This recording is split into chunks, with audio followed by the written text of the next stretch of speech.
সিরিয়াতে আসাদ সরকারকে পতন করে দেয় বিদ্রোহীরা। এতে করে রাশিয়া ও ইরানের প্রভাব সিরিয়া থেকে চিরতরে শেষ হওয়ার পথে। আসাদ সরকারকে ক্ষমতায় রেখেছিল এতদিনে রাশিয়া ও ইসরায়েলের চিরশত্রু ইরান। বিদ্রোহীদের সিরিয়া দখলে ইন্ধন জুগিয়েছে একদিকে যুক্তরাষ্ট্র ও অপরদিকে তুরস্ক।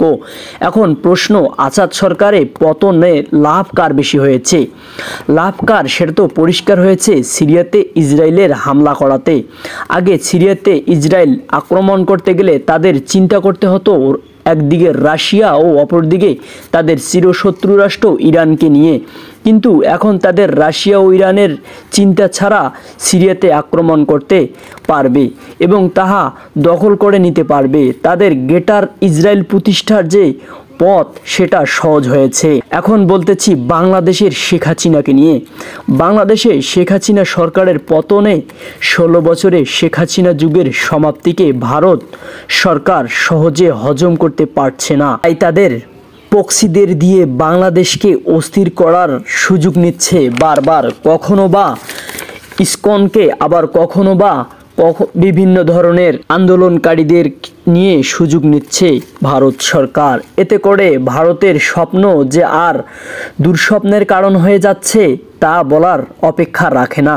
ভারতের প্রতিবেশী সব রাষ্ট্র তাদের শত্রু।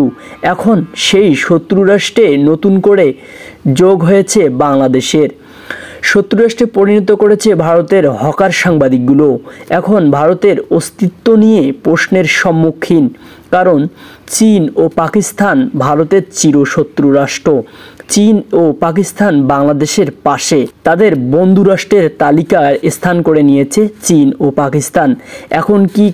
এখন কি নতুন করে ভারতের নরেন্দ্র মোদীর পতন দেখতে চলেছে বিশ্ব? একই সাথে যেন নরেন্দ্র মোদীর 7 রাজ্য ও কাশ্মীর গলার কাটা হয়েছে, তাদের গলার কাটা হয়ে দাঁড়িয়েছে। শেষ পর্যন্ত দেখার বিষয় কোথাকার জল কোথায় গিয়ে পৌঁছায়।